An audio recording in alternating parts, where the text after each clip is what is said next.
Olivia pointed her defense spray at the royal guard's face, believing she could overpower him. But his incredibly steady gaze shocked everyone present. Here's the story leading up to that moment. Please tell us in the comments where you're watching from. Also, subscribe to the channel if you respect the royal guards. The afternoon sun made long shadows across Buckingham Palace's grounds as Penelope Jackson walked through the crowds. Her fancy bag moved with each strong step. Her perfectly painted nails held her phone tightly. Her face showed the constant expression of someone who thought she deserved special treatment. "Excuse me," she said sharply to a young family trying to take pictures, pushing past them without waiting. "Some of us have important things to do here." Her shoes made a clacking sound on the courtyard stones, each step showing her sense of importance. At 45, Penelope acted with the forceful confidence of someone who had turned complaining into a skill. Her platinum blonde hair cut in a stylish, uneven bob that seemed to say, "I want to talk to the manager," surrounded a face that always looked judgmental. The silver necklace she wore had her initials in a fancy design, matching the letters on her white linen jacket. This showed her position as a regional customer relations director, a title she used like a weapon. The summer heat had brought more people than usual to the palace, but Penelope walked through them as if they were just annoyances in her way. A street seller quietly moved his cart aside as she came near, sensing the trouble brewing in her expression. Nearby, tourists gave each other knowing looks, the kind shared by travelers who had met similar people before. "This is silly," she said loudly, her voice sharp and practiced. "They want us to wait in this heat just to see a man in a fancy outfit." Her eyes searched the crowd like a hunter looking for prey, finally stopping on the royal guard standing still nearby. The guard's red uniform shone in the sunlight, each brass button and medal showing its own tale of service and dedication. His posture was perfect, eyes looking straight ahead with the focus that came from years of army training. But to Penelope, he was something else, an authority figure who hadn't yet given in to her demands. She stopped, tilting her head as if confused by something offensive in a shop window. The guard's steady gaze, looking at a distant point as required, seemed to anger her. Her lips tightened, the same look she had before speaking to another manager. "Well," she muttered, adjusting her jacket with sharp, forceful movements. "We'll see about this, won't we?" The crowds continued to move around her, but now they moved faster, feeling the growing tension. Parents moved their children to safer spots, while more experienced tourists knew the signs of a coming scene. The guard stayed still, his posture a complete opposite to Penelope's restless movements. Years of army service had taught him to notice approaching trouble, but his training had prepared him for much worse than a demanding civilian with a complaint. Or so he thought. What happened next would challenge not only his training, but also the very meaning of wearing the Queen's Guard uniform. Penelope Jackson walked towards the guard with the practiced steps of someone used to making others feel awkward. "Excuse me," she called out, her voice having that tone of fake politeness that meant trouble. "I couldn't help but notice you looking at me." The guard stayed still, his eyes fixed forward, as centuries of tradition and training required. The brass buttons of his uniform reflected the sunlight, each one showing Penelope's growing annoyance as she got closer. "I said," she repeated, raising her voice and stepping right in front of him, "you were looking at me. Don't act like you didn't hear me." Her fancy bag moved like a clock's pendulum, marking the seconds before a burst of anger. A young couple nearby looked worried, the wife whispering to her husband as they carefully moved away from the unfolding drama. Other tourists began to put down their cameras, feeling they were about to see something much less pleasant than the usual ceremony. "This is exactly what's wrong with men in uniform," Penelope declared, loud enough for everyone nearby to hear. "You think that outfit gives you the right to make women feel uneasy." She crossed her arms, blocking part of his view on purpose. I work in customer service, you know. I know all about proper behavior and harassment rules. The guard's eyes stayed fixed, looking through her as if she were invisible. His discipline was clear in every part of his posture, from his perfectly polished shoes to the bearskin hat that made him look even taller. But Penelope seemed to see his professional calmness as a personal insult. "Oh, so now you're going to ignore me?" Her voice got louder. "Is that how the British Army treats worried citizens?" She took out her phone, holding it up like a shield. "I'm thinking of reporting this. I'm sure your bosses would be very interested to know how their guards act around female tourists." A father quickly moved his children away, saying something about seeing the palace from another angle. An elderly couple shook their heads in disapproval, though it wasn't clear if it was at Penelope or the situation itself. The afternoon had become tense, like a storm was coming. "Look at him, everyone." Penelope turned to address the watching crowd, her arms spread wide in a dramatic way. Standing there, acting like he wasn't just looking at me like some...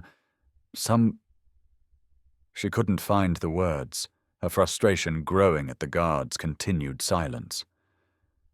"This is a public area. I have the right to feel safe." The guard's calmness stayed unbroken, his training clear in every steady breath and unwavering gaze.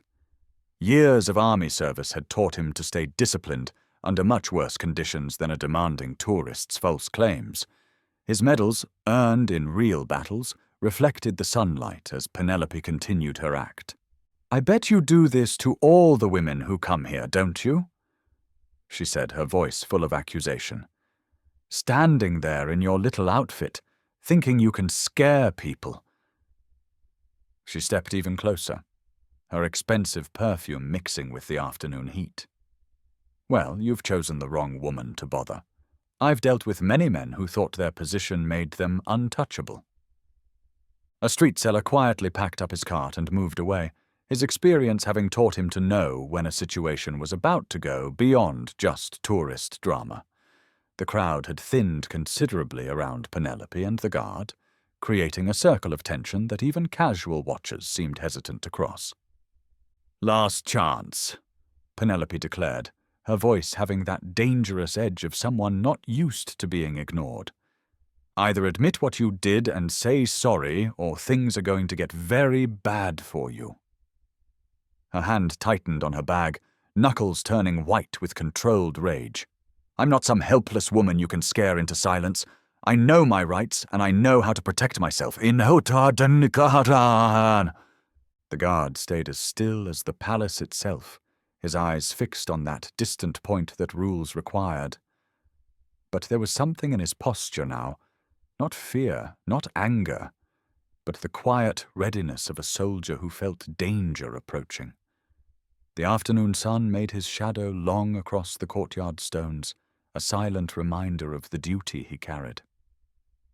Penelope's face turned dark with anger, her practiced calmness cracking like expensive pottery. "Fine," she hissed, reaching for her bag with shaking fingers.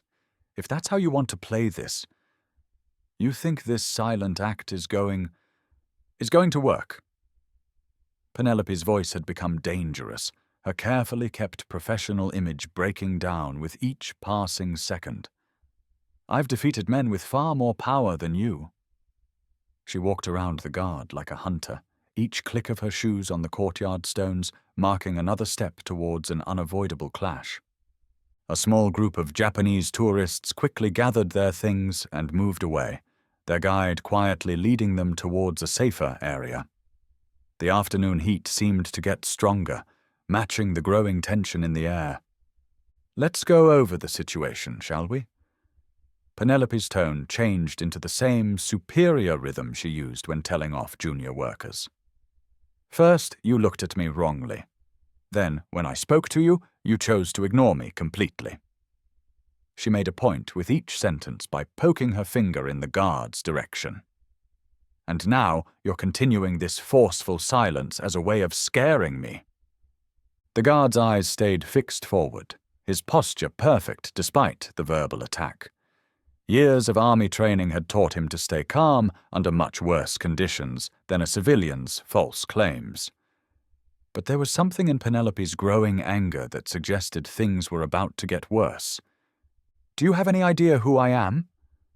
She stood up as tall as she could, though she still barely reached the guard's shoulder. "I'm on 3 community boards.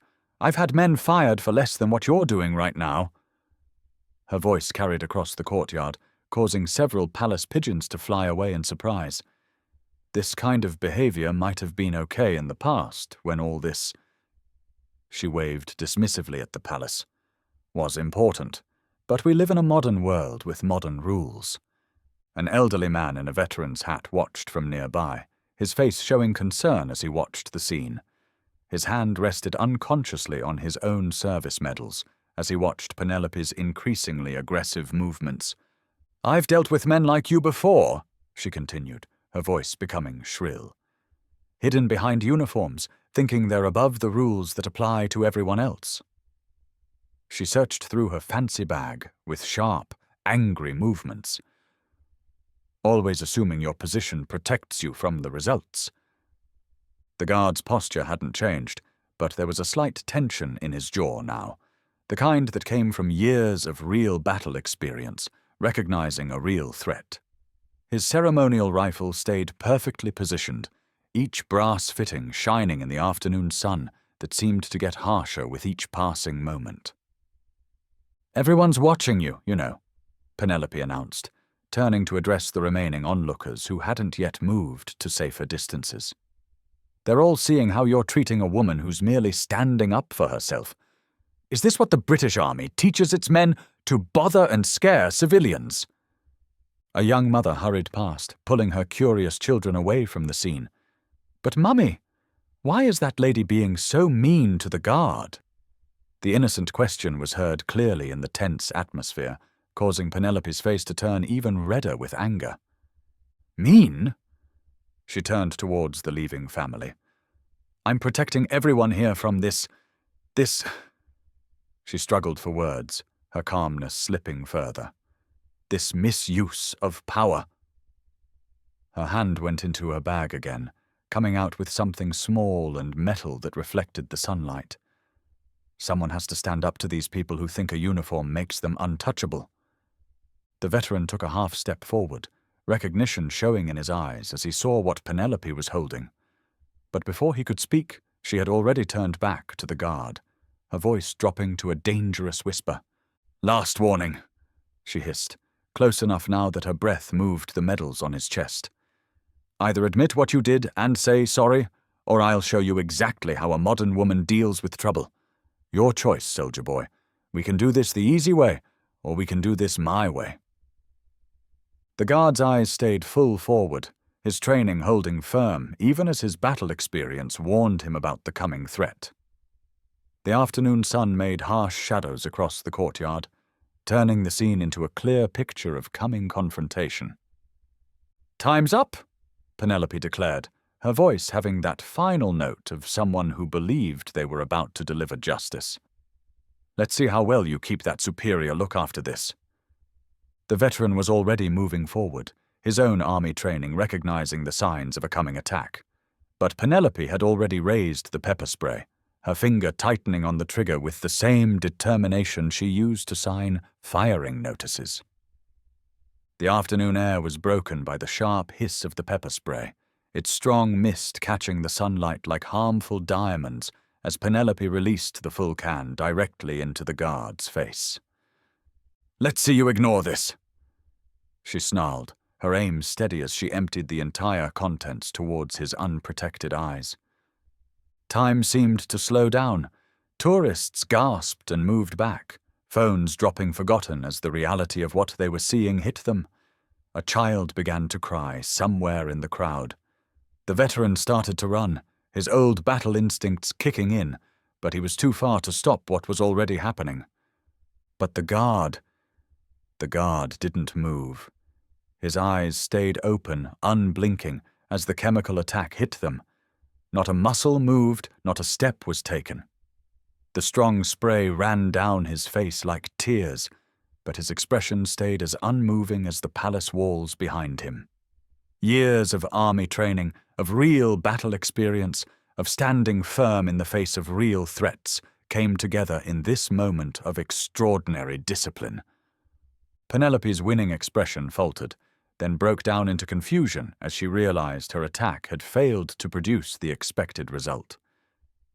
The empty can slipped from her fingers, hitting the courtyard stones with a blaming sound. "That's impossible," she whispered, her voice thick with disbelief. "You should be—" She took a shaky step backward, her fancy shoes catching on the uneven ground. "Why aren't you—" The guard's face was wet with the chemical spray, his eyes undoubtedly burning with a pain few civilians could understand.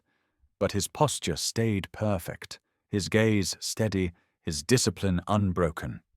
Small streams of the strong liquid made paths down his red uniform, staining the perfect uniform but failing to stain the dignity it represented. The veteran finally reached them, his campaign medals jingling with the speed of his approach. "Dear God," he breathed, taking in the scene with the experienced eye of someone who had seen battle. "In 30 years of service, I've never—" The crowd had gone completely silent. Even the ever-present London traffic seemed quieter, as if the city itself was holding its breath. The afternoon sun highlighted every detail of the scene: the guard's unwavering stance, the spreading stains on his uniform, Penelope's rapidly paling face as the size of her actions began to sink in. "You just attacked a member of Her Majesty's Armed Forces," the veteran stated, his voice having the weight of military authority. He reached into his jacket, taking out a water bottle and a clean handkerchief. "Son, at least let me help you clear your eyes."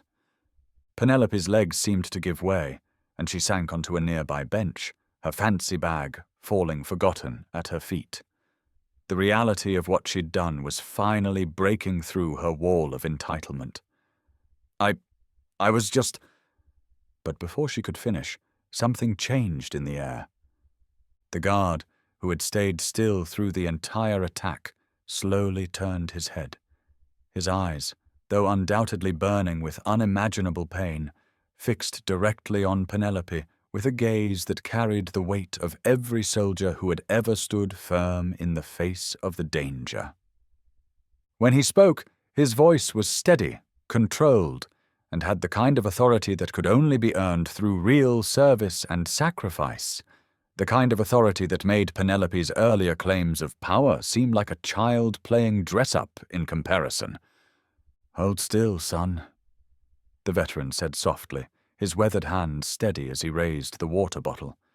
"I've seen my share of CS gas in training. This isn't much different." He spoke with the quiet authority of someone who had been through worse. Much worse. His movements were exact, efficient, the kind of care that came from years of treating battlefield injuries.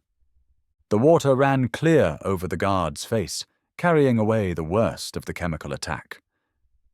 The white handkerchief, carefully folded into a perfect square, dabbed at the guard's eyes with fatherly gentleness.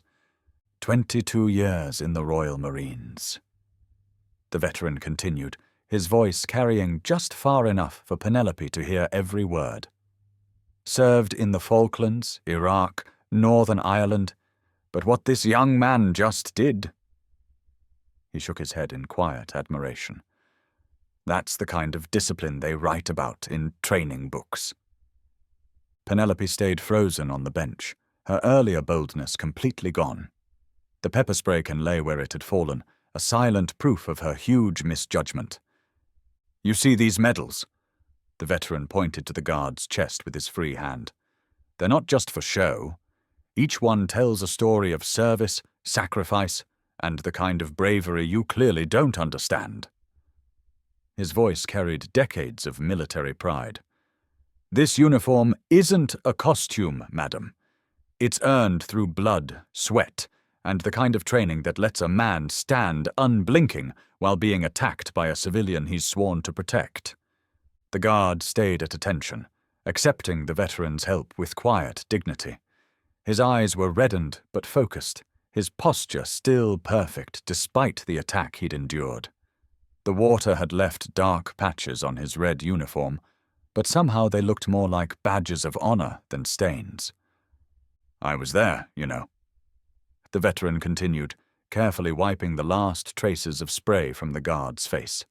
"When they train these men, it's not just about standing still and looking impressive for tourists. Every guard you see here is a battle-qualified soldier.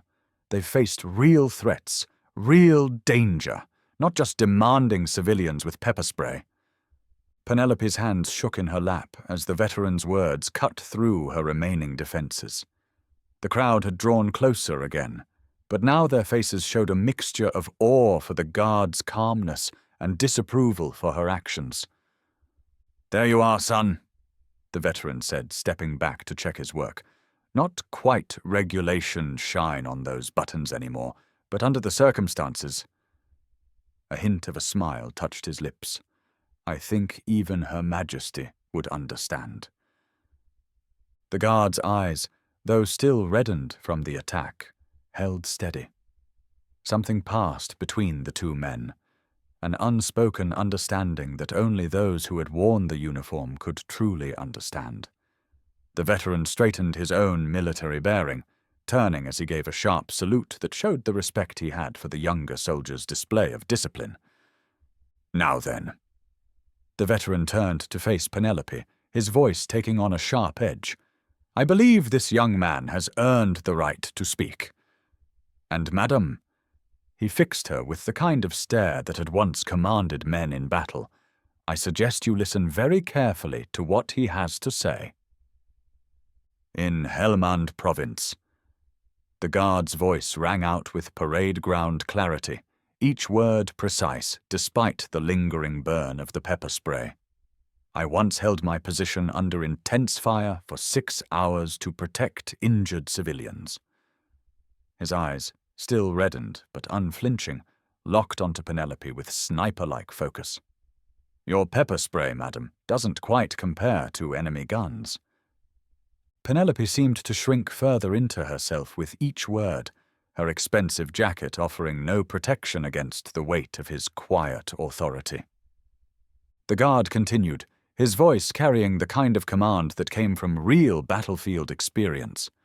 "This uniform," he gestured to his stained tunic, "has been worn in every major war for hundreds of years. The men who wore it before me didn't just stand guard at a palace. They fought at Waterloo, stormed the beaches of Normandy, held the line in Korea." Each word landed like a gunshot. "And you thought you could break that history with a shop-bought pepper spray?" The veteran nodded slowly, his own medals catching the fading sunlight. The crowd had drawn closer, pulled in by the power of the guard's words and the underlying steel in his voice. "Let me tell you about what you really attacked today." The guard's voice took on an edge that could have cut glass. "This isn't just a uniform.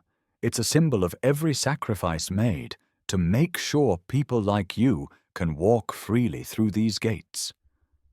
These medals," he touched his chest, "they're not just for show. Each one was earned in war zones you couldn't find on a map."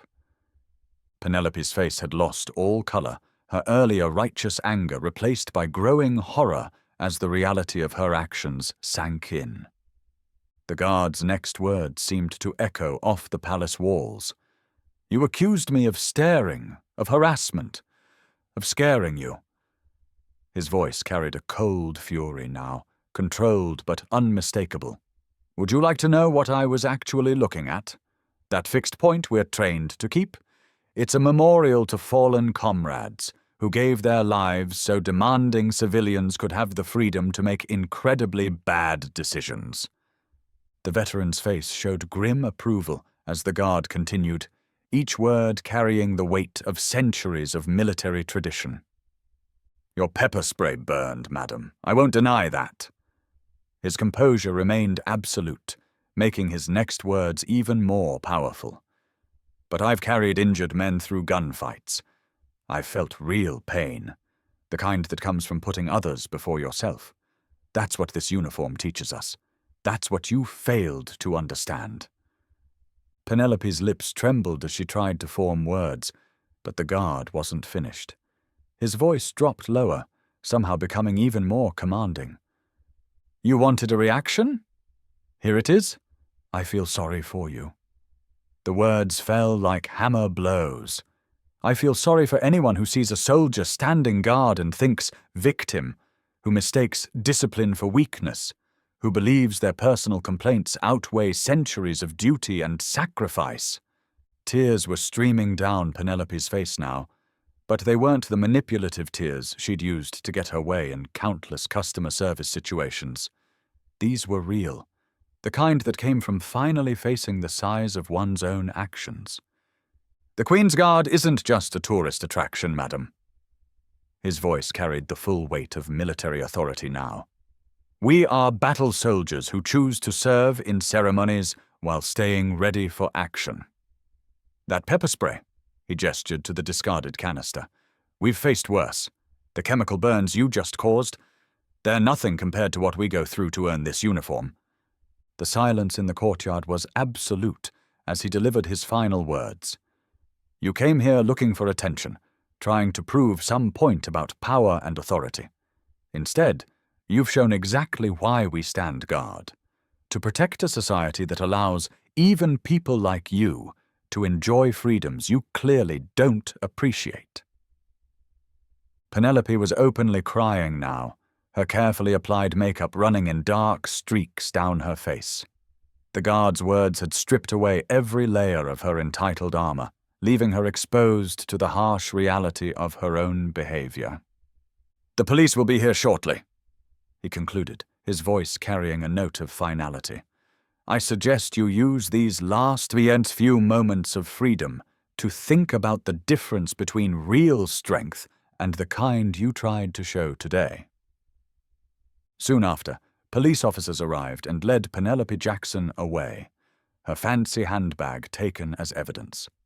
The afternoon sun painted the palace grounds in shades of amber and gold. Her shoulders, once squared with self-importance, now slumped with the weight of her actions. The click of her fancy shoes against the courtyard stones no longer demanded attention. Instead, they marked the retreating steps of someone who had finally learned the true meaning of authority. The veteran stood quietly nearby, his weathered face showing the satisfaction of someone who had witnessed justice properly served. He gathered his empty water bottle and damp handkerchief, offering one final salute to the guard before blending back into the crowd. The guard's uniform, though bearing the evidence of Penelope's attack, seemed to shine with renewed dignity in the fading light. Each water stain and chemical mark told its own story of unwavering discipline in the face of ignorance. His eyes, still reddened but resolute, resumed their watch over the palace grounds. Needless to say, the incident had left more than just physical marks. It had shown that true power lies not in the ability to attack, but in the strength to stand unmoved in the face of difficulty. What would you have done in this guard's position? Could you keep such unwavering discipline in the face of a direct attack, or would your instincts have taken over? More importantly, what does this incident teach us about the true nature of strength?